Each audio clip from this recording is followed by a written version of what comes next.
Praise God.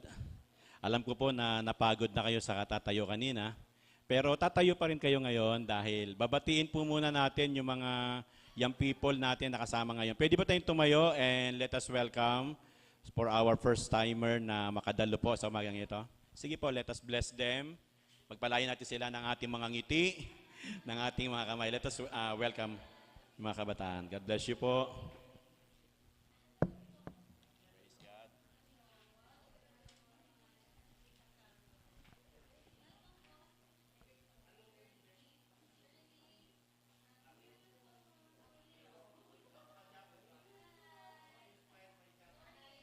Amen.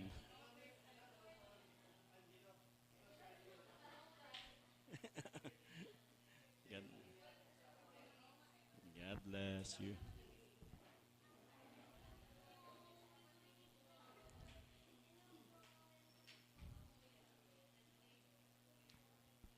Praise God.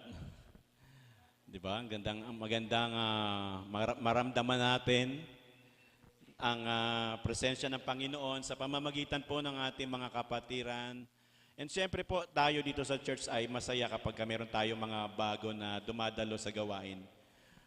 Naintindihan natin yung mga ibang kapatiran natin na hindi nakarating pa ngayong umaga and hoping na makarating pa rin sila sa mga ilang sandali. Pero yung iba kasi nahadlangan maaari ng panahon at yung iba naman ay nahadlangan siguro po ng masarap na higaan sa kanilang bahay. Baka masarap yung malamig na panahon. Amen. Pero masaya po ba tayo ngayong umaga, mga kapatid? We are happy. Sapagkat unang-una tayo po ay muli nandito na naman sa bahay panambahan. At ako po masaya kapag, sabi ko nga, ang bilis ng araw. Nabibilisan po ba kayo sa araw natin? Mabilis na po ba ngayon yung araw? Nung nakalipas, linggo, ngayon linggo na naman. Pero masaya dahil napakabilis lang na nakita-kita uli tayo. Amen ba? So, masaya ako, nakita ko uli si Brother Cedric. No? Brother Cedric. Masaya tayo. Dahil nung nakalipas, wala siya, hindi siya natin nakasama, pero nasilip natin siya sa video call yata, na video call ni natin. Yan. Kalimutan pangalan na naman. Yan. Ni Hazel. Yan. So, Cedric, kami ay masaya nandito ka uli. No? Amen. So, excited po tayo ngayong umaga na ito dahil next Sunday ay, ano po ba next Sunday? Oh, palapakan natin si Lord, palapakan natin ang Panginoon. Sabi mo ka sa katabi mo, kapatid, happy anniversary, advance anniversary. Yan. Kaya next Sunday, huwag kang mawawala. Sabi mo sa katabi mo, kapatid, huwag kang mawawala next Sunday. Yan, huwag mawawala.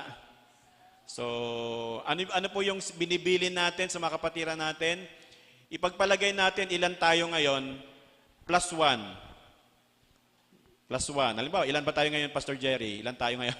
Hindi, wag din na natin ano yan. Basta, kung ilan tayo ngayon, plus one, double the number. Yun po yung ating magiging pasasalamat natin sa Panginoon sa anniversary next Sunday na let us encourage na sa Sunday mayroon tayong maimbitahan. Maaring yan ay kasama mo sa bahay o wag naman bata. Siyempre okay naman yung bata pero maliban sa bata ay at least yung pong adult naman. May sama natin sa gawain sa next Sunday. Okay po ba tayo doon? Agree ba tayo doon, mga kapatid? For our anniversary, at least bring one, no? Sa atin. Kung kabataan, so bring one kabataan. And then kung adult, bring one adult sa next Sunday para sa ating pong anibersaryo. So, sabi nga natin, ang anniversary is once a year lang naman yan. Di ba? Amen. Sige po, tayo po idadako na po sa pakikinig ng mensahe ng ating Panginoon. Hallelujah. Kung meron po kayong Bible, bubuksan natin. Kung wala naman, sa Bible apps natin sa ating mga cellphone. Let us open our Bible in 2 Corinthians chapter 5, verse 17 hanggang verse 21 po yan. Sige po, bukas niyo po yung Bible or Bible apps.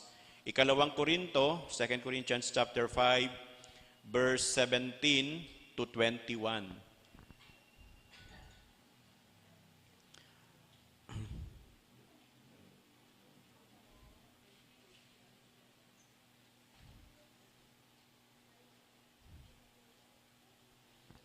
Amen. Nandiyan na po tayo. Yung iba sa inyo, English yung inyo pong Bible, lalo na yung nasa Bible apps. Pero babasahin ko po ito sa Tagalog. Amen. So sabi po dito,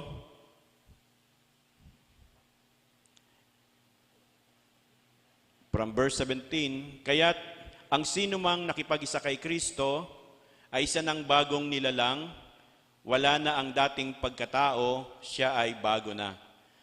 Ang Diyos ang gumawa ng lahat ng ito sa pamamagitan ni Kristo.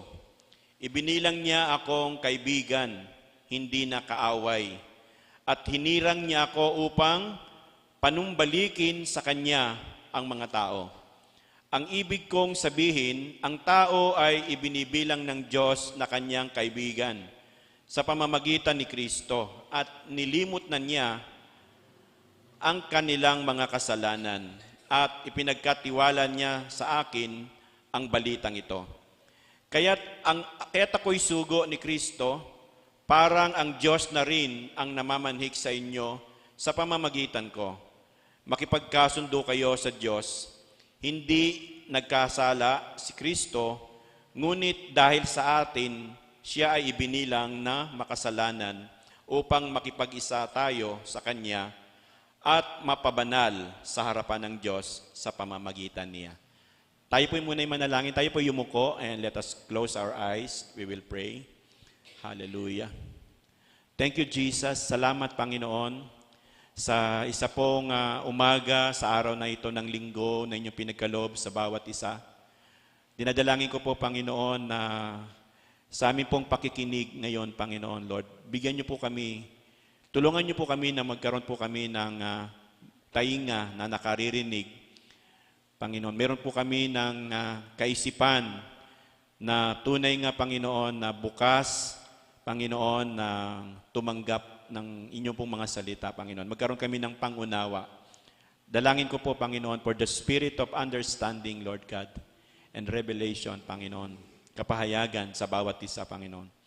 Katagpuin niyo po ang bawat isa, Lord. Ano man pong mga hadlang sa buhay ng bawat isa, Panginoon, upang hindi po namin matanggap na hindi namin maintindihan ang iyong mga salita, Panginoon. Lord, dalangin ko po na inyo po itong alisin, Panginoon, Lord. Ito man, Panginoon, ay mga kabulagang espiritual.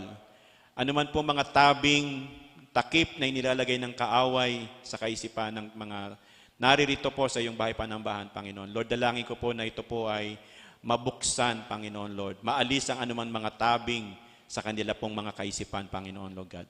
And we pray, Lord, for an open heaven, bukas na kalangitan sa amin sa umagang ito, Panginoon, upang kami po ay mapagpala na iyong mga salita, Panginoon. Katagpuin niyo po kami. Mangusap po kayo sa amin, Panginoon, bilang kami po ay inyong iglesia, bilang mga mananampalataya, Panginoon. Mabuksan, Panginoon, ang aming pong mga puso upang, Panginoon, kami po ay mag-akto, mag-response, Panginoon, sa iyong mga salita. Magkaroon kami ng aksyon sa aming pong maririnig na mensahe sa umagang ito, Panginoon, Lord God. Kayo po ang manguna sa buhay ng bawat isa. Pagpalain niyo po ang iyong mensahe.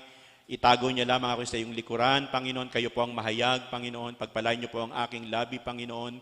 Kayo po ang magsalita sa aming kalagitnaan, Lord. We pray for your Holy Spirit, God, to be upon us, O Lord God, and to lead your people, Panginoon, Lord God. Once again, Lord, pagpalain niyo po ang aming pong gawain sa umagang ito, Panginoon, Lord. Maraming salamat po sa pangalan ni Jesus. Amen and amen. Hallelujah. Palapakan po muli natin ang ating Panginoon. Praise God. Hallelujah. Dito po sa atin pong text na binasa natin in 2 Corinthians, gusto ko pong bigyan po ng emphasis muna yung sa verse 20. Okay? Dito po sa 2 Corinthians chapter 5. Nasaan na ba yun?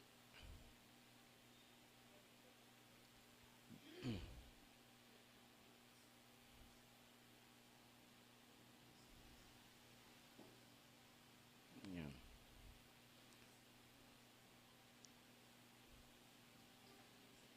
2 Corinthians chapter 5, verse 20. Yan po yung pinaka-text po natin. Sabi po diyan, so we are Christ ambassadors. God is making His appeal through us. We speak for Christ. When we plead, come back to God. Verse 21, for God made Christ, who never sinned, to be the offering for our sins, so that we could be made right with God through Christ. Gusto ko pong habang pinopost po yung verse na yan, verse 20 and verse 21, gusto ko po natin na bigyan natin ng highlights po yung mga salita po na makikita natin sa harapan. Unang-una, sa verse 20, makikita natin yung highlights na salita dyan, that Christ ambassadors. Amen po ba? Yung Christ ambassadors. And then, atin pong i-highlight yung salita na come back to God. Yan. At susunod, sabi diyan that we could be made right. Kahit yung guhit lang yon. We could be made right with God through Christ. Yan po yung mensahe. Doon po dadalo yung mensahe natin sa umagang ito. Sa message natin, ang layunin ng mensahe sa atin sa umagang ito is makita natin individually, madama natin sa sarili natin, yung kahandaan, the readiness of the church, every believer of Christ to share the good news of salvation. Yung pong kahandaan ng church, ng iglesia, yung kahandaan natin, our readiness bilang mga mananampalataya to share the good news of salvation. Sapagkat ito na po yung right, kumbaga ito na yung talagang hindi lang right time kundi ito na po talaga yung pangangailangan talaga na kung saan ang church ay dinadala po tayo ng Panginoon na maging malakas po tayo dito po sa panawagan na ito ng Panginoon, na tayo po ay makahakbang sa panawagan ng ating Panginoon. Kung natandaan natin, last Sunday, yung mensahe na napakinggan natin is mabuksan yung pintuan ng pananalangin. At marami sa atin ang nakadama or naranasan natin na tayo po ay nagkaroon ng desire na balikan yung pananalangin. Maari nung mga nakalipas, hindi na tayo nakakapag-pray. Pero nung Sunday ay muli, tayo po ay ibinalik ng Panginoon sa puso natin yung pong tayo po ay magkaroon ng puso sa pananalangin. Sa umagang ito naman ay mabuksan yung ating puso dito po sa panawagan ng Panginoon that we are Christ ambassadors or we are representatives. Ano po? Sa mensahe sa atin ng Panginoon, be a representative for Christ. Sabi nga po natin, be a representative for Christ. Christ or ambassadors. Ituring natin ang ating mga sarili na ikaw po ay representante ng ating Panginoon. That you are ambassadors. Na kung saan tayo po ay, ito po yung panawagan ng ating Panginoon. Wala na po kasing ibang tinawag si Lord para po maging representative niya sa mundo na ito. Amen ba? Mayroon ba kayo naisip na pwedeng tumayong maging representative ni Lord sa mundo na ito? Wala na po Ang magiging representative po talaga niya, yung po magiging ambassador, magre-represent sa Diyos sa mundo na ito, ay yung pong unang-una may pananampalataya kay Hesukristo. Yung pong may pananampalataya. Yung pong isang tao na tumanggap sa kanyang bugtong na anak bilang kanya pong tagapagligtas at Panginoon ng kanilang buhay. Sinasabi nga po natin na tayo po ay hindi niligtas ng Panginoon, that we are not saved only to be in heaven, but we are saved upang tayo po ay gamitin ng Panginoon para sa kanya pong natatanging layunin sa mundo na ito. Sabi nga po, unfair, para sa ibang mga tao na sobra sa dalawang beses na narinig nila ang gospel. Hello? unfair daw na yung ibang tao, 2 beses at higit paulit-ulit naririnig nila ang patungkol sa mabuting balita. Samantalang mayroon pong mga tao na kahit first time, hindi pa po nila narinig ang gospel.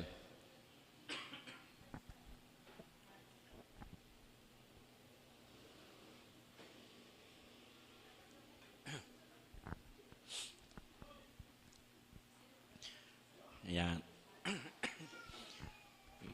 Wow, masaya naman ako. Nandiyan dyan si Lovely. God bless you. Sabi mo nga sa katabi mo, kapatid, narinig mo na ba yung mabuting balita patungkol sa kay Jesucristo? Yun nandiyan po sa likuran natin. Tapakita, no? Hindi ko, anong pangalan nyo? Pasensya na. Hindi na forward sa akin yung pangalan. Pero sabi dito sa message natin, be a representative. Ang bawat isa sa atin, hindi tayo maliit na bilang kung ang bawat isa sa atin ay atin pong tatayuan, yung pong panawagan natin that we are representative of Jesus sa mundo na ito. That we are ambassadors.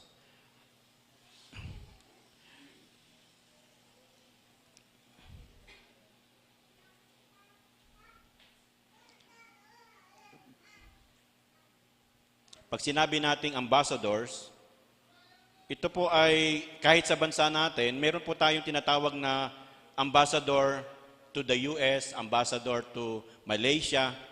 Meron tayong mga ambassador sa maraming mga bansa, no? Sa lahat ng bansa, merong ambassador ang Pilipinas. So an ambassador is a high-ranking diplomat. Ang ambassador na po ay isang high-ranking diplomat who represent their country's government in a foreign nation or international organization. Biruin niyo po yun, yung isang ambassador is a high-ranking diplomat who represent their country's government. So sila po ay inatasan to represent the government in that country.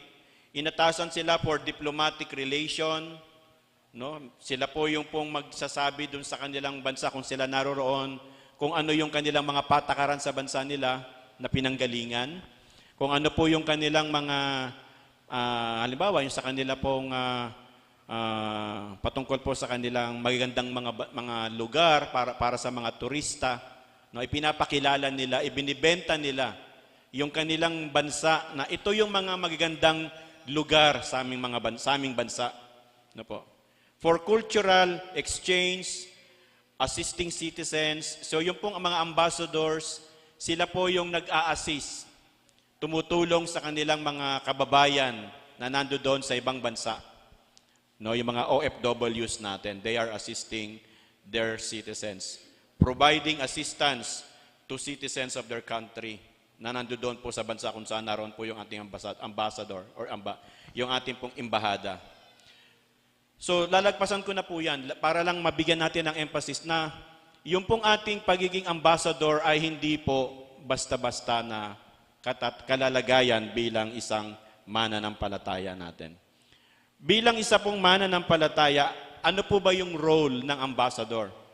The role of an ambassador sa spiritual, na tinutukoy ko po, is in a biblical context, yung pong ambassador it refers to two believers representing Christ. No, yung pinag-uusapan natin ngayon, yung pagiging ambassador natin, ito daw po ay mga believer o mga mananampalataya that they represent Jesus Christ. Sabi mo sa katabi mo, kapatid, isa kang ambassador for Christ. You are ambassadors for Christ. Amen.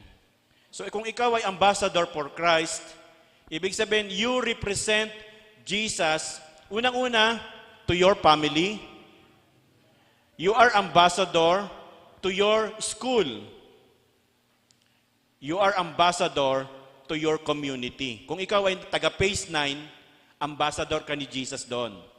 Kung ikaw ay taga Phase 10, ambassador ka ni Jesus dito sa Phase 10. Kung ikaw ay taga Phase 4, ambassador ka ni Jesus doon sa phase 4.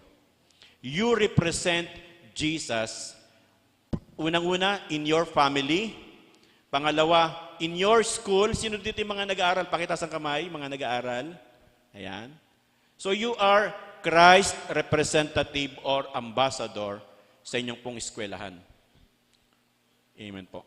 Una, to your family. Pangalawa, to your school. And then to your community. So if we are ambassadors, ano po yung challenge sa atin? Pero sabi po sa ating pong introduction that our message, ang gusto pong ibigay sa atin na mensahe ngayon is ipakita or ipaunawa sa atin gaano po ba tayo kahanda bilang tayo po yung mga mananampalataya, mga miyembro po dito sa church ng Share the Word or ng Saint Wami Bagong Silang.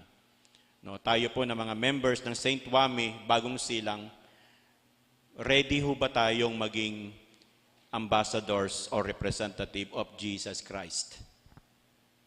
No. Kung hindi, kumbaga parang kung mahina yung pagiging ambassador natin, kasi yung ambassador, malakas po yung kanilang impluensya eh. No? Meron po silang impluensya. So, ang mensahe sa umagang ito ay upang ipaunawa sa atin dalawang bagay. Una, na meron po tayong tinanggap sa Panginoon. Yun po yung ating pag-uusapan. As an ambassador, you receive from Christ. Pangalawa, we have our source from Christ. Meron tayong tinanggap na, kumbaga tayo yung pinakaugat na pinanggalingan natin ay mula sa ating pong Panginoong Jesucristo. Tatlong bagay po yung ito pong mga. Una, doon po tayo sa what we receive. No? Pero bago po yan, basahin po muna natin yung sa 2 Corinthians na binasa natin kanina, chapter 5. Balikan ko lamang yon. Nasabi po doon sa verse 17, 2 Corinthians chapter 5, verse 17, kaya't ang sino mang nakipag-isa kay Kristo ay isa ng bagong nilalang, wala na yung dating pagkatao, siya ay bago na. Ibig sabihin, kung tayo po ay mga ambassadors, mga representative ng Panginoon, unang-una, sabi diyan, tayo raw po ay mga nakipag-isa na kay Kristo Jesus. Ibig sabihin, tayo po ay sumampalataya kay Jesus, na siya po yung ating tagapagligtas at siya po yung ating Panginoon. That means that, sabi diyon sa 2 Corinthians chapter 5, verse 17, ang sino mang nakipag-isa kay Kristo, isa na siyang bagong nilalang.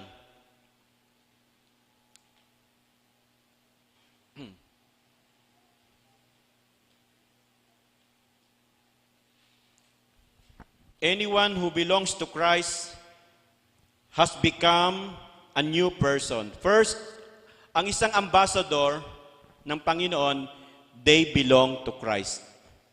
Sabi nga natin, we belong to Christ. Yan, nakalagay dyan sa harapan natin. That means that anyone who belongs to Christ, unang-una siya po ay, he became a new person. Isa ka ng bagong nilalang. So bilang ikaw ay isa na po ngayong mananampalataya ng Panginoon, sa salita ng Diyos, you are His representative. You represent Jesus. Wag tayong magtampo kapag sinabi natin, ano ba yan? Akala ko ba naman nagsisimba ka na nagsisimba ka na sa church nag-church ka na pero bakit ganyan pa rin yung ugali mo, ganyan pa rin. Wag kang magtaka kasi nag-i-expect po sila kapag tayo po ay nagiging palasimba at tayo po ay nagbabasa ng Bible, mayroon po silang inaasahan natin. May inaasahan sila sa atin. Sabi doon, ikaw ay isa ng bagong nilalang. Sabi mo dyan sa katabi mo, isa ka na kasing bagong nilalang. A new creation. Sabi dyan, ang nakipag-isa kay Kristo. Kapag tayo po ay sumampalataya kay Jesus, tayo po ay nakikipag-isa na. We become united with Christ. And if we are united with Christ, it means we belong to Jesus.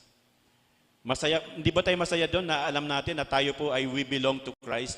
Palapakan po natin ng Panginoon, masaya tayo dapat. Amen. Bilang ikaw ay mananampalataya, you belong to Christ.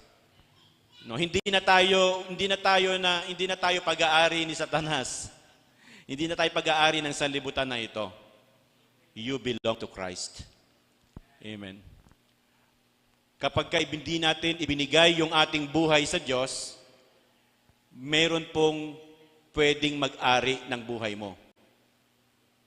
If you do not belong to Christ, to whom you belong? Kanino ka ba? Kung hindi ka kay Jesus, kanino ka ba? If you don't belong to Christ or to Jesus, kanino ka ba?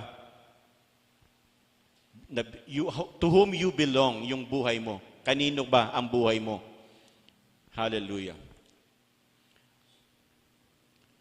At sabi po dyan, the old life is gone. A new life has begun. Verse 18, tinan po natin. And all of this is a gift from God. Gift from God. Isa pong kaloob, regalo ng Diyos, yung ikaw po ay magkaroon ng isang bagong pagkatao. You are now a new creation. Di ba ito po yung dinidesire ng ibang tao, yung magkaroon siya ng bagong simula?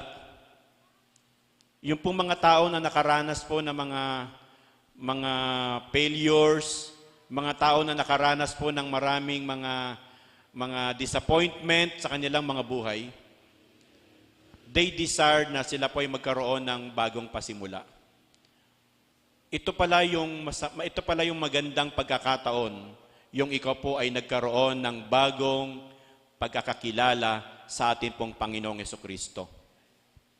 If you are now belong to Christ, this is a new beginning para ikaw ay magkaroon ng isang buhay na tatahakin mo sa iyong buhay. That you belong to Christ. And God has given us this task of reconciling people. So, pansinin natin sa verse 18. Tayo po'y tumanggap ng kaloob or ng regalo sa Panginoon at meron po tayong tinanggap sa Panginoon. Ano yung tinanggap natin? Sabi nga po natin, we received the task of reconciling people. Amen. Hindi lang tayo tumanggap ng kaloob na buhay na walang hanggan. We do not only receive the gift of eternal life, but we receive the task of reconciling people to Himself. Palapakan po natin ang Panginoon. Kaya pag tayo po ay nasa Panginoon na kay Jesus na, pag tayo po ay nandito na po sa share the word, no? Literally, nandito tayo sa gawain ng Panginoon, ito po yung ma-realize natin that we are not only enjoying this new life, eternal life, but meron po tayong tinanggap sa Panginoon na task or gawain. Sabi nga po natin gawain.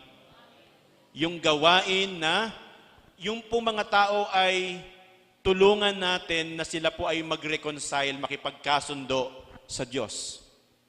That is our task, reconciling people to Himself.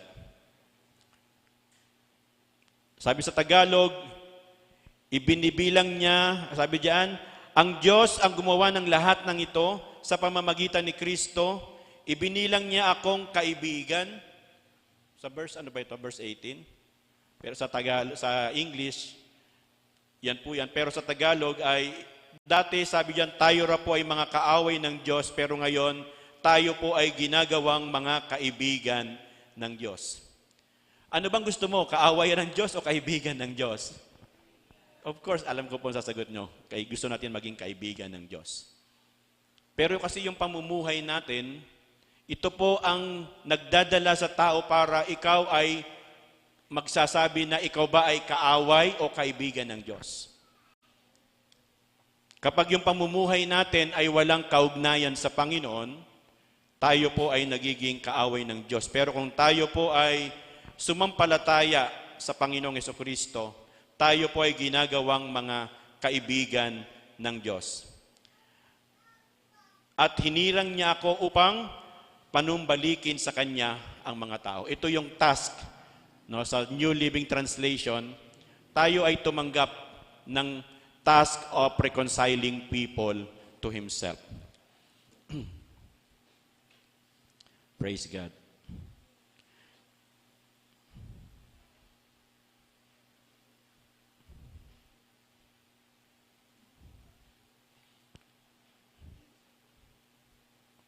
Number one, we receive from God a new relationship through Jesus Christ. Nung tayo po ay nanumbalik sa Panginoong Jesucristo, tayo po ay sumampalataya sa Kanya, we receive new relationship. Nagkaroon tayo ng bagong kaugnayan sa Panginoon, and that is yung pong relasyon na pagiging anak ng Diyos sa atin pong Panginoong Jesucristo. Amen po ba? John chapter 1 verse 12, sabi doon, ang sino mang tumanggap at nanalig sa Kanya ay binibigyan niya ng karapatang maging mga anak ng Diyos. John chapter 1 verse 12. Amen. Sa inyo pong Bible na nandiyan dyan, binabasa ninyo. John 1:12. We are given the right to become children of God. Kaya bilang mga ambassadors, bilang taga-representative ng ating Panginoon, meron kang authority. Hindi ka nag-aalinlangan. Hindi ka po nagdadalawang isip that you are His representative. Unang-una kasi alam mo na ikaw ay anak ng Diyos. Amen po ba? Bilang mga ambassadors of Christ. Tapos nandito yung mga ambassadors of Christ. Pakitaas ang kamay. Mga ambassadors of Christ. Unang-una, you are a child of God. This is your new relationship. So ito po yung ating authority na dala-dala natin sa ating pong pamilya, sa ating pong eskwelahan, sa ating pong community. Yung authority ng pagiging anak ng Diyos, ang taglay-taglay natin.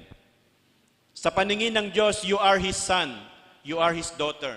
Sa paningin ng kaaway, malakas ka, makapangyarihan ka. Sapagkat yung kapangyarihang dala-dala mo, yung authority na yon. Hello? Yung authority na taglay-taglay mo is yung authority of being a child of God. Palapakan natin ang Panginoon. Meron kang lakas na masasabi mo na ako ay representative ni Jesus. Because your authority, it is your power. Yung authority na yan, yun yung kapangyarihan mo bilang anak ng Diyos. Amen po ba? 1 John 1:9. 1 John 1:9. Yung pong sinabi ko kanina, John 1:12. Yung authority na yon is the power of God na ibinigay sa iyo ng Panginoon bilang ikaw ay Kanyang anak.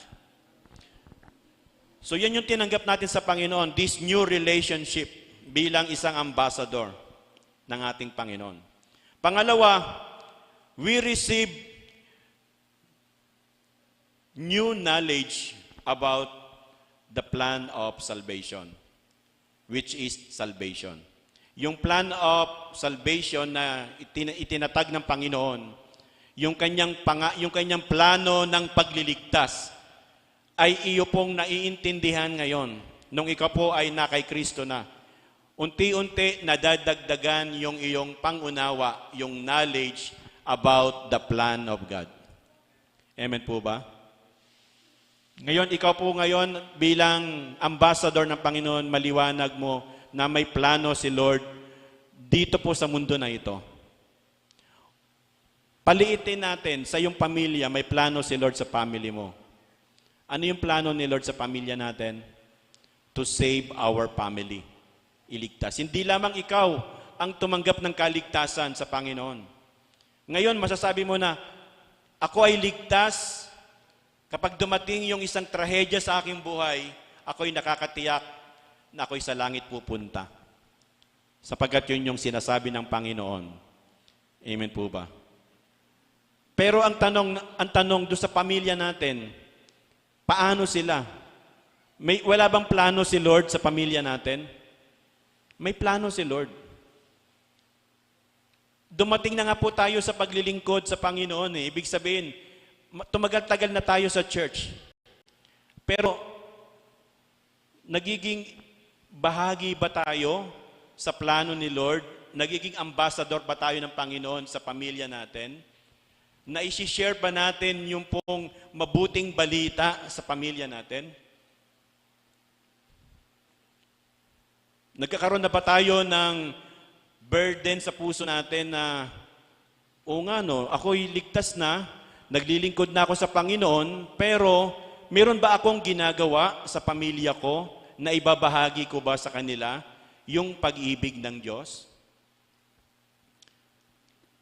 Lagi ko pong itinetestify, lagi ko pong ikinikwento dito sa church na nung ako po'y bagong mananampalataya pa lang, nagkaroon ako ng puso na yung aking mga magulang ay dapat po mabahaginan ko ng mabuting balita sila. At sila din po ay maligtas. Iniisip ko kasi kung ako ay ligtas na, paano na kaya yung aking mga magulang? Kapag sila po ay namatay, sa langit kaya sila pupunta. Yung aking mga kapatid, hindi ko pa naibahagi ko na ba sa kanila si Jesus? Doon sa bahay namin, pagka nandoon yung apat yung kapatid ko kasi doon, pagka nasa bahay po ako, nagpapatugtog ako ng AM radio, anong time na yon. Sa AM radio kasi meron doon mga Christian song. Pinaparinig ko sa kanila. Hindi, kumbaga parang wala akong boldness, wala akong tapang na i-share pa sa kanila kasi nire-reject nila yung sinishare ko. Sabi nila ay kami ay mga ano naman, hindi naman kami born again, sabi nila. Kaya hindi nila tinatanggap yung aking pagbabahagi. So ang ginagawa ko, unang-una, pinagpipray ko sila. Pinagpipray ko sila. Pangalawa, sa bahay, mayroon akong ginagawang aksyon. Unang-una, yun nga, pinaparinig ko sa kanila yung mga Christian song. No? Pagka nagpapatugtog sila ng mga ibang kanta, maya-maya, sinisingitan ko, pinapalitan ko yung mga kanta at gusto ko kasi na marinig nila yung pag-ibig ni Jesus para sa kanila. Nagagawa ko po na kapag kagabi, ako po ay nananalangin sa kanila. Tulog na sila, hindi nila alam, nililehans ko sila. Lord, yung mga kapatid ko, Panginoon, kayo po ang siyang kumilos sa kanila. Mabuksan yung kanila pong mga kaisipan para po sa mabuting balita. Pinagpipray ko sila sa personal, or sa literal, or sa physical, pinagpipray ko sila, nililehans ko sila. Amen po. Tayo bilang mga representative ng Panginoon sa ating pong pamilya, ano po ba yung ginagawa nating hakbang? Tayo po ba ay may desire na sila din ay maakay natin, madala natin sila sa Panginoon? Paano po pag dumating na si Lord sa mundo na ito? Paano yung pamilya natin? Amen. So, pangalawa is yung pong understanding, yung knowledge about the plan of salvation. Ito po ay natututunan natin sa Panginoon bilang mga ambassadors ng Panginoon. Ito po ay naiintindihan natin, pinapaunawa sa atin yung plano ng pagliligtas ng Diyos sa atin po mga buhay. Kung alam lamang po natin kung atin pong ikukumpara yung pong pag-ibig ng Diyos doon po sa wrath of God. Yung pong pag-ibig ng Panginoon versus yung sa puot ng Diyos. Tandaan natin, sabi doon, ang kabayaran ng kasalanan ay kamatayan. Ngunit ang kaloob ng Diyos ay buhay na walang hanggan. Amen po. Romans chapter 6, verse 23. Pakipost po yan. Romans 6:23. Sabi doon, sapagkat ang kabayaran ng kasalanan ay kamatayan, ngunit ang kaloob ng Diyos ay buhay na walang hanggan. So it is the love of God versus the wrath of God. Ano po yung wrath of God? Or sa Tagalog, yung puot ng Diyos. Nakita po natin dyan sa Genesis chapter 6, makita po natin, yung pong, sabi doon, ang Panginoon nagsisi, sabi niya, sana hindi ko na nilikha pa ang mga taong ito. Sige, tinan po natin about the wrath of God o yung puot ng Diyos. Genesis chapter 6. Yan po yung pong sa yung pong yung baha sa panahon ni Noah.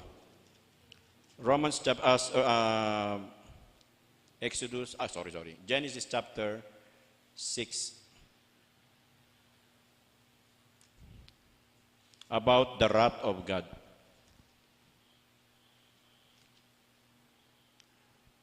Verse 1,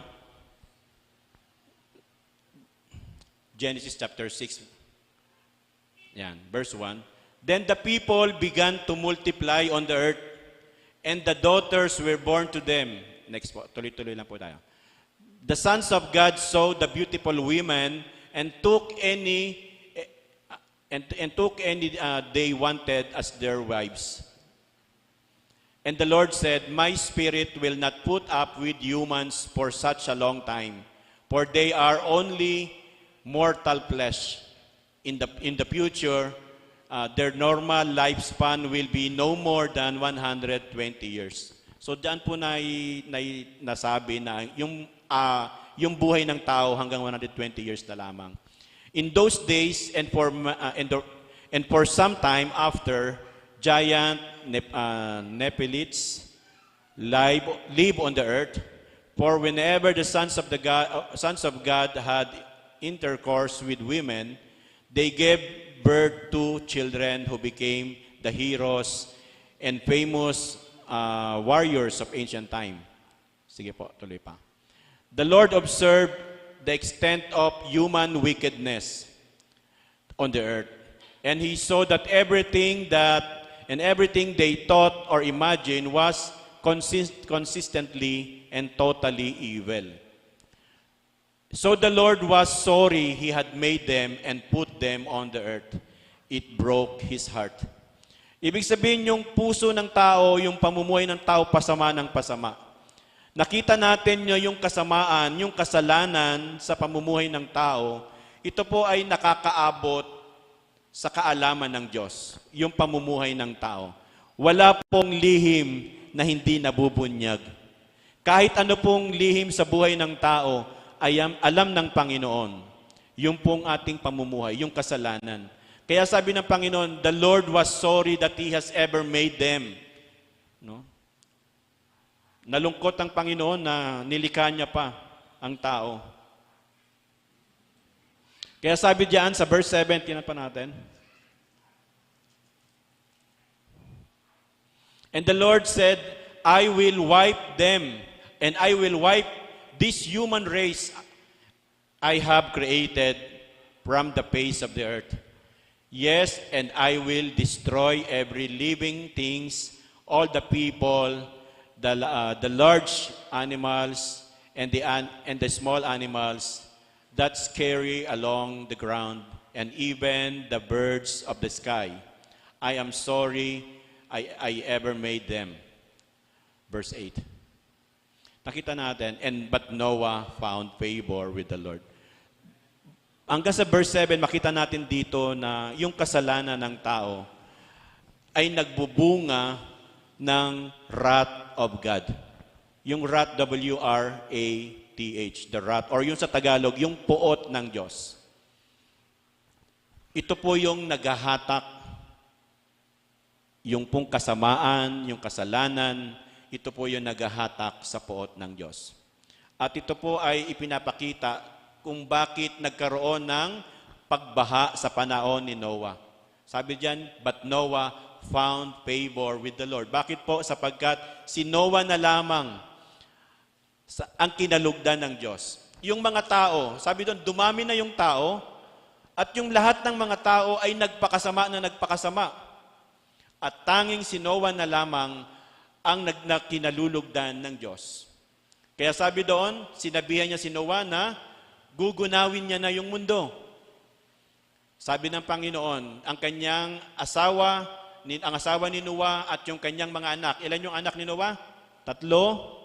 At yung mga asawa ng kanyang mga anak na tag-iisa. Sabi doon, sila na lamang po yung naligtas pagdating ng matinding pagbaha. Nilipol ng Diyos ang lahat ng mga tao, kahit yung mga hayop, namatay dahil sa pagbaha. Pero tanging si Noah na lamang, sa pamagitan po ng iniutos ng Panginoon na gumawa sila ng arko, At sabi doon, yung kanyang pamilya ay papasok dun sa arko na yon at sila na lamang yung maliligtas. Amen po ba? Palapakan natin ang Panginoon. Nakita natin doon yung love of God. Na kahit na yung tao nagpakasama dahil sa kasalanan ng tao, na nag-a-attract, ito po yung nagdala sa puot ng Diyos para yung pong paghatol ng Panginoon ay maranasan ng tao. Yung hatol, yung judgment. Hindi ito dahil sa masama ang Diyos. Hello? Hindi dahil masama ang Diyos, kaya may pagbaha. Sa Facebook, nakikita natin sa Facebook, may dahil sa matinding pagbaha. Anong sabi ng mga tao doon sa baha? Ginoo, tabang, Ginoo, tabang. Panginoon, tama na Lord, tama na. Narinig nyo yun doon sa Facebook? Sa video? Sabi nila, Lord, tama na Lord. Bakit si Lord ba yung nagpapabaha? Masama ba si Lord? No. Yung kasalanan ang nagdadala para yung pong consequences, yung pong bunga ng kasalanan ay dumarating sa tao. Totoo na yun po ay kalikasan na talagang may pag-ulan. Pero iba po kasi yung ulan ngayon. Sabi po ng ilan ay nagiging monster na nga. Ang tawag doon sa bagyo na dumarating ngayon, monster. Bakit po? Destructive. Yung pag-ulan, destructive. Nagbubunga po ng pagtaas ng tubig at marami po ang namamatay. Ito po ay larawan ng puot ng Diyos. Yung galit ng Diyos dahil sa kasalanan ng tao. Pero sabi doon, but Noah found grace. Nakita natin doon yung pag-ibig ng Diyos. Na alang-alang kay Noah, naligtas po yung kanyang sambahayan. Sa panahon natin ngayon, sa kabila na ang tao, sa panahon natin ngayon, ilang bilyon na po ang tao na sa mundo? Almost, sabi doon, approximately or lumadami pa, 8 billion sa dami ng tao. Ikumpara natin yung tao ngayon sa panahon ni Noah, mas marami yung tao ngayon. Amen po ba? At dahil sa dami ng tao sa mundo ngayon, sabi doon, yung kasamaan, yung wickedness, it increases. Kasi yung kasalanan ng tao, sabi nga po ay nandoon na malapit na at the doorstep na po, nasa pintuan na po ng inyong mga tahanan, yung gawa ng kasalanan, nandoon na po sa inyong mga kamay. Hello? Yung kasalanan, hindi na lamang napapanood sa paligid, kundi nandoon na sa mga kamay sa pamamagitan ng ating mga gadget. Nandoon na sa pintuan ng ating mga tahanan yung kasamaan. Kaya nga po, yung kasalanan ay nagmumultiply. Kung mas marami ang tao ngayon, mas masama po ang panahon natin ngayon. Sa palagay niyo po, ano kaya ang magiging puso ng Panginoon kung yung pong kasamaan ay padami, palala na ng palala? Kung yung panahon nga lang ni Noah, matindi na nga raw po yung kasalanan. Ano naging resulta? Yung pong pagbabaha. Nasabi doon, 40 days and 40 nights na nagkaroon ng pagbaha sa panahon na yon. Nagkaroon ng ulan at nagkaroon ng pagbaha ng 40 days and 40 nights. At sabi doon, marami nilipol ng Diyos ang lahat ng tao. Sa palagay ninyo kaya, sa panahon natin ngayon, mangyayari po ba kaya yung galit ng Diyos dahil sa kasalanan ng tao? Mangyayari po dahil po sa kasalanan. Kaya sabi nga natin, sinasabi ng tao, Lord, tabang Panginoon. Lord, tama na yung baha. Nandoon yung mga tao parang iniisip nila na si Lord ang naging dahilan kung bakit nagkakaroon ng pagbaha ng sobra-sobra. Pero sa totoo lang, ito po ay bunga ng kasalanan ng tao. Bunga ng pagtalikod ng tao sa Diyos. Hello? Naniniwala ba kayo doon? Na ang nangyayari sa panahon natin ngayon, na mga sakuna sa paligid natin ay bunga ng kasalanan ng tao. Tingnan po natin sa Book of Romans chapter 1, verse 18. Romans 1:18. Ito, malapit-lapit na ito sa panahon natin ngayon. Yung kay Noah, malayo pa, pero ito mas malapit. Romans 1:18. For God shows His anger. Ayun. From heavens against all sinful, wicked people who suppress the truth by their wickedness. Ano daw po? Dahil po sa wickedness ng mga tao, dahil sa kasamaan ng tao, nandoon nahahayag yung pong galit ng Diyos from heaven against all sinful, wicked people. Tingnan po natin sa verse 19. Bakit nagagalit ang Diyos? Bakit nagagalit ang Diyos? Sabi doon, because itong mga tao na ito, they know the truth about God because He has made it obvious to them. Verse 20. Forever since the world was created, people have seen the earth and the sky. Through everything God made, they can clearly see His invisible qualities, His eternal power and divine nature. So they have no excuse for not knowing God. Ibig sabihin, kahit yung mga tao, nakikita na nila yung qualities, yung katangian ng Diyos, yung pagkaka-Diyos.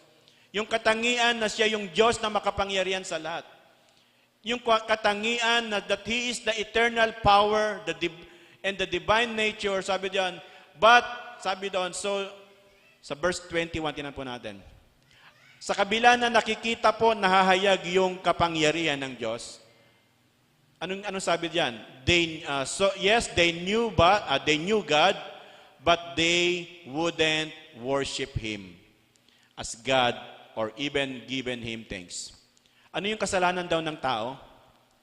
Ang kasalanan ng tao, kahit na nahahayag, nandiyan ang Diyos, nahahayag kung sino ang Diyos, pero sabi diyon, they wouldn't worship Him. Hindi siya sinasamba ng Diyos. Hindi nga daw nagpapasalamat sa Diyos. Kaya pala nagagalit ang Diyos. Bakit nahahayag yung poot ng Diyos? Ay dahil po sa ang tao po ay hindi sumasamba sa tunay na Diyos. Sa kabila na nahahayag yung katangian ng pagiging Diyos na makapangyarihan sa lahat, pero yung mga tao, sila po ay hindi sumasamba sa Diyos, hindi nagpapasalamat sa Diyos.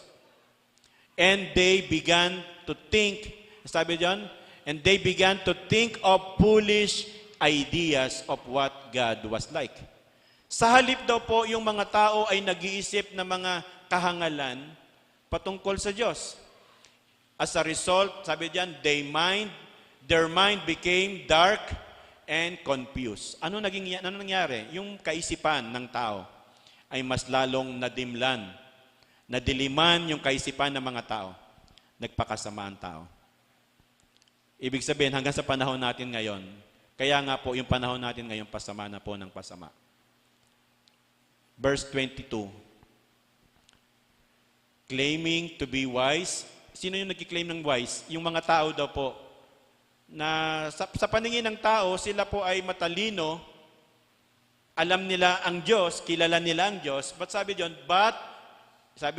claiming that they are wise, they instead become utterly fools. Sa kabila na sa tingin nila ay matalino sila, pero sila po ay mangmang sa harapan ng Diyos. Verse 23, and instead of worshiping the glorious, ever-living God, they worship idols made to look like mere people. And hindi lang, sabi doon, sinasamba nila yung mga tao na sabi doon na parang itsurang tao, and even yung mga idols like birds and animals. Hello? Yung mga tao ay pinalitan nila ang Diyos sa kanilang mga tahanan, sa kanilang mga buhay. Sa halip na ang kanilang sambahin ay ang Diyos na makapangyarihan sa lahat. Sabi doon, they worship idols made to look like mere people and birds and animals and reptiles. Verse 24. So God abandoned them. Ibig sabihin yung maling pagsamba sa Diyos Ang nagiging resulta, sabi doon, God abandoned them to to do whatever shameless things their hearts desire. Yung pong pagpapalit ng tao sa kanilang sinasamba, sa halip ng kanilang sambahin ng tunay na Diyos, ang nagiging resulta, God abandoned them. Pinabayaan na sila ng Panginoon. Okay, kung yan ang kinikilala ninyong Diyos, sige. Pero sabi ng Panginoon, they abandoned them to do whatever shameless. Ano po ba yung shameful? Ano yung kahiya-hiya na ginagawa ng tao na pinabayaan na sila ng Panginoon? Pakinggan nyo mabuti. Hindi lamang sa mga kabataan, sa ating lahat na naririto. Sabi doon, as a result, they did vile and degrading things with each other's bodies. Yung pong mga kasamaan sa kanila pong mga sarili ay ginagawa na lamang nila. Tingnan po natin verse 25. So, sabi diyan, they traded the truth about God. Pinagpalit nila yung katotohanan patungkol sa Diyos for a life. So they worship and serve the things God created. Ano na raw po yung sinasamba ng tao? Ang sinasamba nila yung mga nilikha sa halip na yung lumikha. Hello? Yung mga tao ay pinagpalit ang Diyos. Instead that they worship the God who created, but they worship yung pong mga bagay na nilikha ng Diyos. Sabi diyan, so they worship and serve the things God created instead of the Creator Himself, who is worthy of eternal praise. Amen. Next po. Sundan nyo lamang po kasi may patong. Mamaya babalikan ko po yan. That is why God abandoned them. Uy, pangalawa na ito. Kanina, iniwanan na sila. Ngayon, iniwanan pa uli sila ni Lord. Bakit ano ginawa nila? That is why God abandoned them to their shameful desire. Even the women turned against the natural way to have sex, instead indulge in sex with each other. Ibig sabihin, yung babae daw, hindi na po sila nakikipagtalik sa lalaki, kundi sila po ngayon ay sa kapwa babae na lamang. Doon pala, nababasa po yan. Basahin niyo po yun sa Bible na hawak ninyo. Baka sabihin ninyo, si pastor gumagawa ng aturan. Nandoon pala sa Bible yon. Ano daw po yung mga shameful na gawain? Dahil sa mali nilang pagsamba sa Diyos, God abandoned them to their shameful desires. Even the woman turned against the natural way. Ano yung natural way? Na dapat yung babae dapat sa lalaki at yung lalaki dapat sa babae. Pero ano nangyari? Sa kabila ng kanilang pagsamba sa halip na tunay na Diyos, ang naging resulta po noon, babae ay nagkaroon ng relasyon sa kapwa babae, hindi yung lalaki nakipagrelasyon sa kapwa lalaki. Yung idolatry, yung idolatry ay nagbubunga ng sinasabi po natin na yung pong mga LGBTQ. Yung mga hindi po nararapat na mga relasyon, lalaki sa lalaki, babae sa babae. Nandoon pala yon, hindi po yung gawa ni Pastor, nabasa lang natin. Amen. Balikan po na sa verse 27 na po, tingnan natin. And the men, lalaki naman daw, and the men, instead of having normal sexual relations with women, burned with lust for each other. Yung lalaki, sa lalaki na lang din sila. Men did shameful things with other men, and as a result of this sin, they suffered within themselves the penalty they deserve. Kaya nga po yung puot ng Diyos, yung galit ng Diyos, ay nandoon ready na ibuhos ng Panginoon. Kung yun sa panahon ni Noah, hindi na po napigilan ng Diyos. Wala na pong pwedeng makapigil at ang nangyari po, nagkaroon po ng matinding pagbaha. Sa dami ng mga tao, ang natira na lamang ay 8 tao na lang. Si Noah, yung kanyang asawa, at yung mga anak niya na 3, and then yung asawa ng kanyang mga anak. 8 na lang sila na naligtas. Sa panahon natin ngayon, nung time na yon, ang nagligtas sa kanila, yung Noah's Ark. Sa panahon natin ngayon, ang magliligtas sa atin ay walang iba kundi si Jesus Christ. Amen po. Palapakan natin ang ating Panginoon. Paki-post po Romans 6:23 po. Yung pong puot ng Diyos, yung wrath of God, ay bunga ng kasalanan. Sabi doon, for the wages of sin is death, but the free gift of God is eternal life through Christ Jesus our Lord. Doon sa binasa natin kanina, in the time of Noah, yung Noah's Ark ang nagligtas sa kanila. Ang sino mang sasakay doon sa arko na yon, maliligtas. Hindi na sila mamamatay sa baha. Pero sa panahon natin ngayon, sabi doon, ang sino mang sumampalataya sa Panginoon, sabi doon, ang kabayaran ng kasalanan kamatayan, ngunit ang kaloob ng Diyos. Kinakailangan ng tao ay tanggapin ang kaloob na buhay na walang hanggan sa pamamagitan ni Kristo Jesus na ating Panginoon. Amen. Palapakan po natin ang ating Panginoon. Hallelujah. Bilang mga ambassadors, are we ready doon sa task na binigay sa atin ng Panginoon?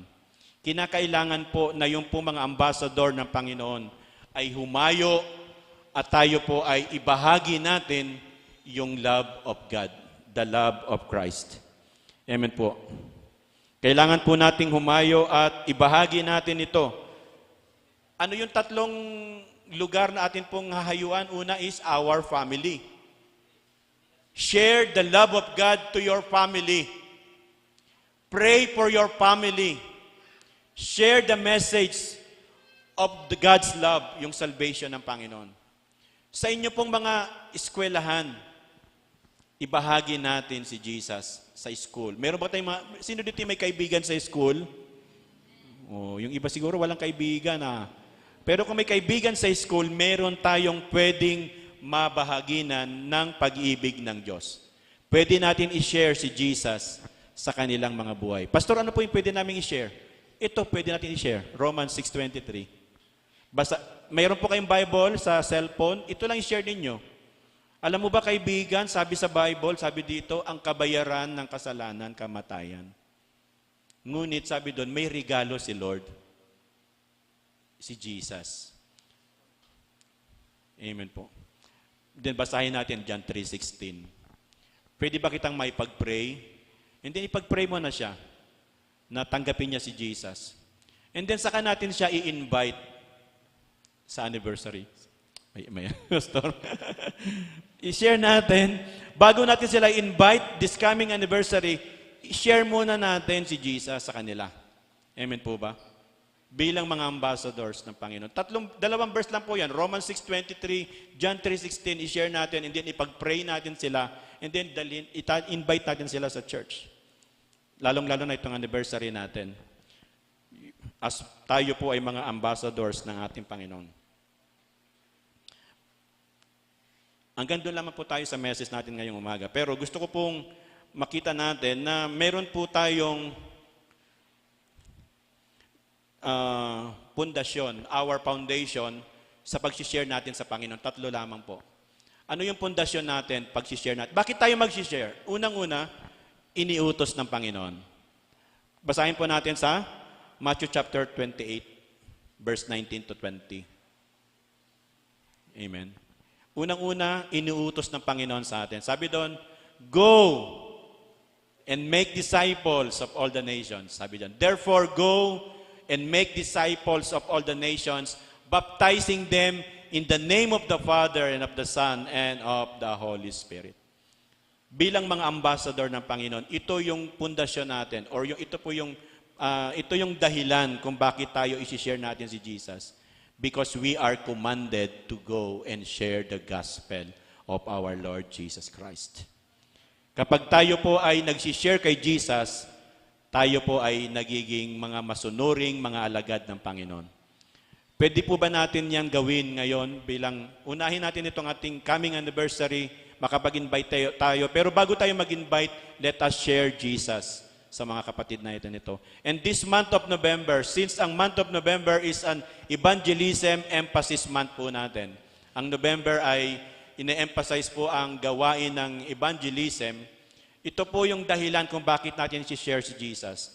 Because we are commanded to go and sharing the gospel. Pangalawa, we are empowered by the Holy Spirit. Book of Acts, Acts chapter 1, verse 8. Tingnan natin.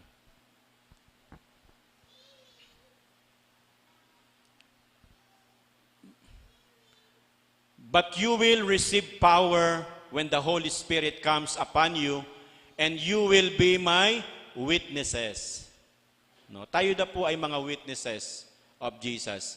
Sabi diyan, telling people about me. No, si Jesus daw po 'yon.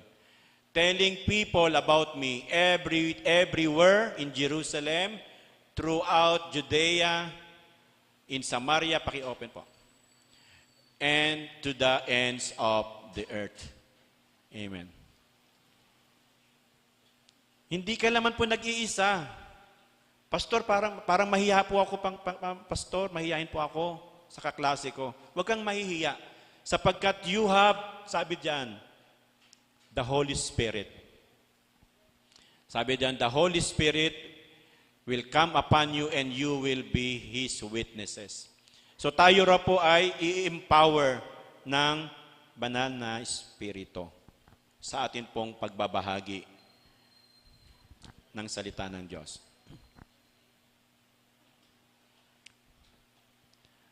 Hallelujah. Pangatlo po, ano yung pong pinakapundasyon bakit tayo ng ating pong pagbabahagi ng mabuting balita? Love compels. Yung pong love of Christ, yung pag-ibig ni Kristo.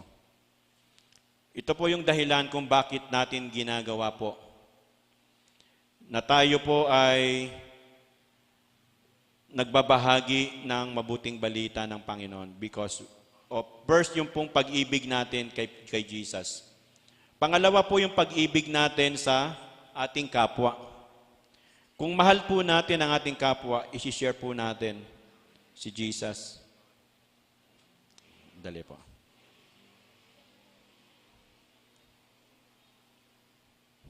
Teka lang po.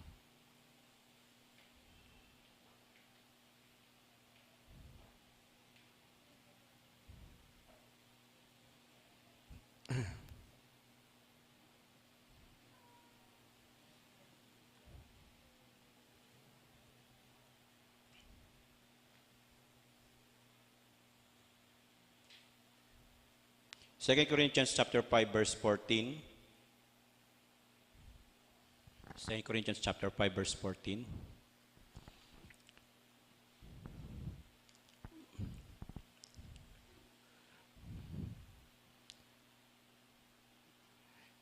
Either way, sabi diyan, Christ love controls us or compels us. Since we believe that Christ died for all, we also believe that we have all died to our old life.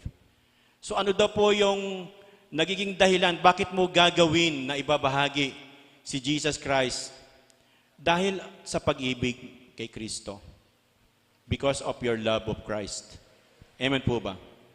Na kung saan sabi doon, nung tayo po ay sumampalataya sa Panginoon, sabi doon, ibinuhos niya ang kanyang pag-ibig sa ating mga puso. Ibinuhos ng Panginoon ang pag-ibig niya sa ating mga puso. At yung pag-ibig na ito, ang nag-uudyok sa atin para ibahagi natin si Jesus sa ating pong mga pamilya, sa ating pong mga kaklase, sa ating mga kaibigan, at sa ating pong community, sa ating komunidad, kung saan tayo doon. Amen po ba? Bilang mga ambassadors ng ating pong Panginoong Jesucristo, tayo po ay inaasahang ibahagi yung pong pag-ibig ng Diyos sa atin sa pamamagitan ng ating Panginoong Jesucristo. Ito po kasi yung solusyon ng Panginoon. The only solution para po sa kasalanan ng tao ay yung pong ginawa ni Jesus sa krus ng Kalbaryo. Nandyan po ba tayo? Narinig po ba natin yon? The only solution for sin is Jesus Christ. Yung kanyang pagkamatay sa krus, yung kanyang muling pagkabuhay is the only solution for man's sin. Hallelujah. Kaya nga po tayo ngayon nakakapagpuri, nakapagsamba tayo sa Panginoon. Bakit tayo naglilingkod sa Panginoon? Because we receive that love of God. Tayo ngayon po ay meron na pong bago na pong pagkakakilala sa ating pong Panginoong Jesucristo. Ito na po yung kagalakan natin to serve God. Amen po ba? Nakikita niyo po ba yung ating mga song leader natin kanina, yung ating pong nagbaback up, mga kabataan natin kanina? Amen po ba? Yung pong ating mga musicians, nakikita po ba natin? So sila po ay ginagamit ng Panginoon to lead us. Para tayo po ay samahan, tayo po ay makapagpuri, makapagsamba tayo sa Panginoon. Pero hindi po doon natatapos yung panawagan ng Diyos sa kanilang mga buhay through the praise and worship. Pastor, gusto ko po maging part ng worship team. Gusto ko po maging parte ng mga musicians. Gusto ko magtugtog, gusto ko po mag-drums, mag-gitara. Pastor, gusto ko po umawit kasi yan yung passion ko. Tandaan natin mga kapatid, hindi po yan yung pinakapangunahing panawagan ng Panginoon. Ang panawagan ng Panginoon sa atin is to share the gospel of our Lord Jesus Christ. Hanggat wala pa po tayong nadadala sa Panginoon, hindi pa po tayo nagkakaroon ng paghakbang sa panawagan sa atin ng Panginoon. Kailangan maranasan po natin na makapagdala ng mananampalataya sa Panginoon. Pwede mo ba nating i-challenge yung ating sarili? Sa buwan na ito, sabihin na natin sa month of November, ay meron ka pong mabahaginan ng mabuting balita patungkol sa Panginoon. I-share mo si Jesus. No? Pagkakataon nga po yung anniversary natin yun, kaya ko po ina-highlight yung anniversary. Kasi yun yung opportunity na pagkatapos mo mag-share, meron kang dahilan na i-invite mo siya. O tamang-tama, nakapag-share ako sa iyo, tamang-tama sa Sunday anniversary. So pagkakataon yun. Pero after anniversary, hindi po nangangahulugan na stop na yung ating pong pagbabahagi. Dapat magtutuloy yun. Amen ho ba? Kaya nga month of November, tuturuan tayo. Kasi habang tayo po ay natututo, naintindihan natin yung patungkol sa mabuting balita, tayo po ngayon ay natututo na magkaroon ng puso, nagkakaroon tayo ng love to share the gospel of our Lord Jesus Christ. Hallelujah. Tayo po ay, sabi doon, hindi lamang tayo sumusunod sa Panginoon, kundi we learn to surrender. Kasi pagdating po sa pagbabahagi, talagang mabigat po na atas po ito ng Panginoon sa atin. No? Dito po talaga nagkakaroon ng struggle sa mga mananampalataya. Yung fellowshipping, madami po ang nag-i-involve sa fellowship kasi sama-sama yon. Sa fellowshipping may kainan. Sa fellowship merong kantahan, merong pong tawanan. Maraming gustong sumama. Sa worship, gusto din po nila yon kasi gusto nila yung kantahan, gusto nila yung tugtugan, yung worship. Amen po ba? Yung pong discipleship, okay din siguro. Gusto yung iba na mag-aral, a-attend din sila. Pero pagdating po sa prayer at sa paghayo, doon talaga nag-struggle yung pong mga mananampalataya. Pero yun po yung mahalaga. Sabihin nga natin, yun ang mahalaga. Yun ang importante. Kasi kapag tayo po ay humahayo, sabi doon, nung last Sunday po ba yon yung advancing the kingdom? Pero parang sa iba ko yata narinig yun. Anniversary yata yon. Sa Qatar pala yon. Advancing the kingdom. So tayo po ay ginagamit ng Panginoon to advance the kingdom of God when we share our Lord Jesus Christ. When we share the gospel to other people. Pero kapag ang church ay hindi po natin ginagampanan yung main task natin, yung pinaka-main na layunin ng Panginoon sa atin. Nandoon tayo po ay, unang-una, nagkakasawaan. Amen po ba? Kapag walang bago sa church, malungkot. Pero pag may mga bago sa church, masaya. Amen ba? Nararanasan natin yun kapag sa mga mag-asawa. Kapag mayroong bagong baby, masaya na naman, di ba? Pero pagka yung baby natin ay nagiging high school na sila, ano nangyari? Parang hindi na naging masaya kasi makukulit na. Di ba? Makukulit na. Pero kapag ka nagkaroon na uli ng baby sa bahay, another baby, masaya na naman. Bakit po? Masaya kapag mayroong bago na sanggol sa bahay. Ibig sabihin sa church, ganun din. Kapag may mga bago sa simbahan, masaya po sa loob ng gawain ng Panginoon. Ganun din po sa atin po sa gawain ng Panginoon dito sa atin sa Share the Word po natin. Kaya I encourage you po mga kapatid na tayo po lahat ngayon ay tinatawagan ng Panginoon. Sabi nga po sa atin kanina, the readiness of the church, no? Every believers. Yung pong kahandaan na ito sa atin ng Panginoon. Kung tutusin, inihanda na tayo ni Lord sa atin. Siguro ang mga ihahanda na lamang susunod, ito po yung mga bago natin. Pero yung po mga datihan na, tayo po ay ready na po tayo. Sabi mo sa katabi mo, kapatid, ready ka na. Ready na. Umpisahan mo muna, pagpraktisan mo muna yung kapatid mo. Mag-share ka sa kanya kasi hindi kanya i-reject. Kung tumawa man siya, okay lang yun. Kaya sabi mo sa katabi mo, kapatid, pagpraktisan mo sa bahay. Ang tagal na nga yan, di ba? Pero hanggang ngayon, di pa natin nahakbangan. Gawin po natin sa ating pong pamilya, and then tumakbang po tayo, share natin si Jesus sa ating eskwelahan, i-share natin si Jesus sa ating mga kaibigan, i-share natin si Jesus sa atin kung saan sa komunidad tayo nilagay ng Panginoon. Palapakan po natin ng Panginoon. Tayo po lahat tumayo mga kapatid. Praise God, hallelujah. Sabi nga po natin kanina, yung pong dahilan kung bakit natin gagawin ang mga bagay na ito, unang-una because of the love of God. The love of Jesus. Hallelujah. Dalangin po natin na sa ating pong prayer ngayon, tayo po ay tanggapin po natin yung pong pag-ibig na ito na nanggagaling sa Panginoon. Ito po yung nagiging dahilan kung bakit natin gagawin, na isi-share natin, ibabahagi si Kristo, sapagkat unang-una yung pag-ibig natin sa Diyos. At pangalawa, yung pag-ibig natin sa ating kapwa, na ayaw natin silang mapapahamak. At gusto natin silang madala, maakay sa ating pong Panginoon. Hallelujah. Bago tayo manalangin, bago sa pagtatapos natin sa mensahe ngayon, tayo po ay aawit sa Panginoon at dalangin natin sa awitin na ito ay makapangusap ang Panginoon sa atin po mga buhay. Hallelujah. Sige po mga kapatid, awitin po natin sa Panginoon.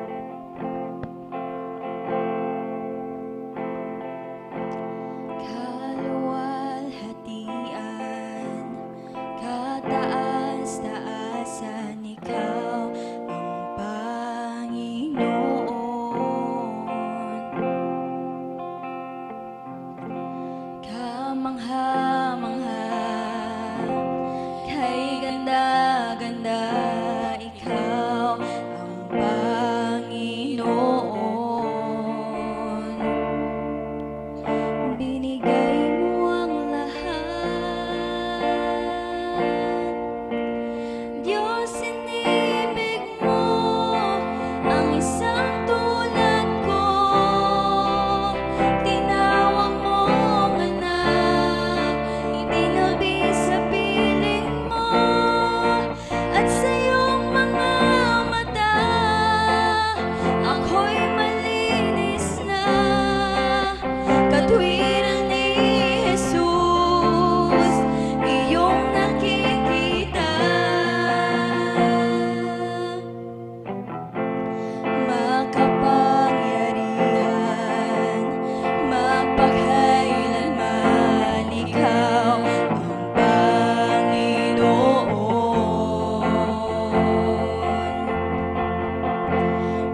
isang tulad ko,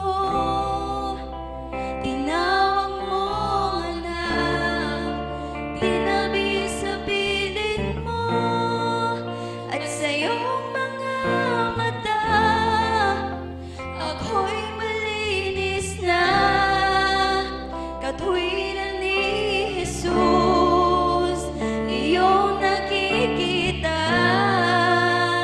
Diyos, inibig mo ang isang tulad ko, tinawag mong anak, tinabi sa piling mo, at sa iyong mga mata, ako'y malinis na, katwiran ni Jesus, iyong nakikita. Diyos, inibig mo ang isang tulad ko, tinawag mong anak, tinabi sa piling mo, at sa iyong mga mata, ako'y malinis na, katwiran ni Jesus, iyong nakikita. Katwiran ni Jesus, iyong nakikita. Katwiran ni Jesus, iyong nakikita.